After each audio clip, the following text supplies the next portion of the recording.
क्या लगता है क्यों एक जुर्म हो जाता है और पुलिस मुजरिम को अरेस्ट नहीं करती? और अगर अरेस्ट करती भी है तो थोड़े ही वक्त में वो शख्स आपको आपके आसपास आजाद घूमता नजर आता है। आपके ख्याल में ऐसा क्यों होता है? हेलो एंड अस्सलाम वालेकुम। This is me Afshan Asar advocate और आज हम इसी बारे में बात करेंगे कि एफआईआर करवाते वक्त हमें किन बातों का ख्याल रखना है ताकि हम एक मजबूत केस फाइल कर सकें। सबसे पहली और जरूरी बात टाइम ऑफ अकरेंस या वक्त वकूआ है, जिसकी इतला आपने पुलिस स्टेशन में फौरन देनी है और इसमें जरूरत से ज्यादा देर नहीं करनी। मसलन अगर आपका घर पुलिस स्टेशन से 5 किलोमीटर के फासले पर है और आपके पास सवारी और रोड मौजूद है तो आपको 10 से 15 मिनट से ज्यादा का वक्त नहीं लगना चाहिए। अगर आपको टाइम लग गया है या किसी वजह से देर हो गई है तो इसकी वजाहत आपने अपनी रिपोर्ट में जरूर करनी है। मसलन गाड़ी का टायर पंक्चर हो गया या गाड़ी खराब हो गई या किसी वजह से आपको कहीं पर रुकना पड़ गया जिसकी वजह से आपको देर हो गई तो आपने तमाम बारीक डिटेल्स अपनी दरखास्त के अंदर मेंशन करनी है। अगर जरूरत से ज्यादा वक्त रिपोर्ट करने में लग जाए तो अदालत इस बात को नजरअंदाज नहीं कर सकती कि वकूआ और इत्तला के बीच में कंसल्टेशन, कंकॉक्शन और मिर्च मसाला शामिल हो चुका है। मसलन वकूआ वैसे हुआ ही नहीं या किसी और तरीके से हुआ और उसको कोई और रंग देने की कोशिश की जा रही है जिससे आपका केस कमजोर होता है। दूसरी चीज जिसका ख्याल रखना बहुत जरूरी है वो है वकूआ की तफसील। वकूआ किस तरह पेश आया और किस वक्त पेश आया, हर चीज की तफसील बताना बहुत जरूरी है।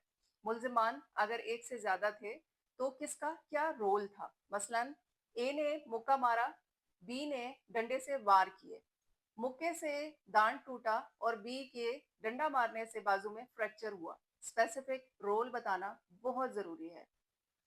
या आपको दिया गया चेक बाउंस हो गया, आपको चेक किसने दिया, किस वक्त दिया और चेक ने किस वक्त कैश होना था, आपको चेक किस वजह से दिया गया, आया कोई कारोबारी मामला थे या कोई कर्ज था जो कि वापस किया गया, इसकी तमाम तफसीलात बताना बहुत जरूरी है।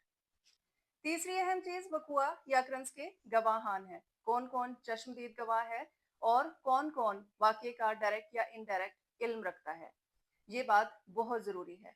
मसलन सुबह के वक्त तंदूर पर आपकी किसी के साथ तल्ख कलामी हो गई और उस शख्स ने आपको धमकी दी, वहां पर मौजूद तमाम अफराद इस वाकये के चश्मदीद गवाह हैं। गवाह चाहे चश्मदीद हो या कोलैबोरेटिव और सरकमस्टांशियल हो, उनकी अहमियत है।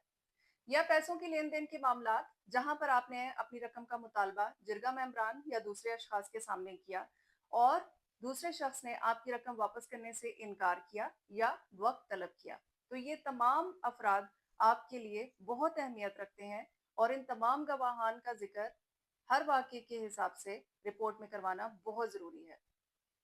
चौथी अहम चीज, वजह अदावत क्या थी। किसी शख्स ने आपको क्यों मारा, आपकी घर, गाड़ी या आपकी प्रॉपर्टी को क्यों नुकसान पहुंचाया, इसको एफआईआर में मेंशन करना बहुत जरूरी है। अगर आप वजह अदावत को एफआईआर में मेंशन नहीं कर सके तो एफआईआर के ट्रायल के बाद कोई भी मुस्बत रिजल्ट्स हासिल नहीं होंगे। याद रखें, कोई भी शख्स आपको बिला वजह नुकसान नहीं पहुंचाता। मसलन अगर आप ये कहते हैं कि आप ऑफिस से घर वापस आ रहे थे और रास्ते में खड़े एक शख्स से आपको छुरी लग गई, तो ये कोई काबिल सजा जुर्म नहीं है। सजा का इन्हिसार नीयत पर है और आपको ये बताना या अपनी रिपोर्ट में मेंशन करना बहुत जरूरी है कि दूसरे शख्स ने इस नीयत के साथ आप पर हमला किया कि वो आपको नुकसान पहुंचा सके। मसलन आपकी एक शख्स के साथ तल्ख कलामी हुई और दूसरे दिन उस शख्स ने इस नीयत के साथ आप पर हमला किया कि आपको नुकसान पहुंचा सके या जख्मी कर सके। इसकी सजा इससे बहुत ज्यादा होगी कि बातचीत के दौरान बात बढ़ गई और आपकी किसी के साथ लड़ाई हो गई और आपको नुकसान पहुंचा। पांचवी अहम बात, अगर आप मुलजिम को जानते हैं तो एफआईआर में उसको स्पेसिफिकली चार्ज करना बहुत जरूरी है। ये वो तमाम बातें हैं जिनकी रोशनी में पुलिस एफआईआर दर्ज करती है, जिनको बहुत एहतियात के साथ एफआईआर के अंदर मेंशन करवाना जरूरी है, क्योंकि पुलिस हमारी बताई गई तफसीलात के बाद एफआईआर दर्ज करती है और इन्वेस्टिगेशन करके शहादतें अदालत में जमा करवाती है, जिससे हमारा केस कमजोर होता है या स्ट्रांग होता है। चंद आखिरी मगर जरूरी बातें। वकूआ या अक्रंस के बारे में देर से बताया गया कोई भी फैक्ट या कोई भी बात कोई भी अहमियत नहीं रखते। बाद में आप कुछ भी कह लें, कोई भी बात आपको याद आ जाए, मगर उसकी कोई भी अहमियत नहीं है। इसी तरह एफआईआर दर्ज करवाते वक्त सच बोलें, कोई भी इमोशनल ड्रामा ना करें। मसलन, अंधेरा था, मुझे सही से नजर नहीं आया, मगर लगता है कि चचा का बेटा था।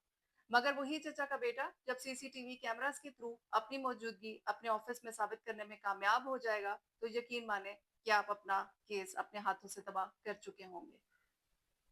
एफआईआर के 3 कॉलम्स बहुत अहमियत रखते हैं: वक्त इत्तला, वक्त वकूआ और चाकीदगी पर्चा।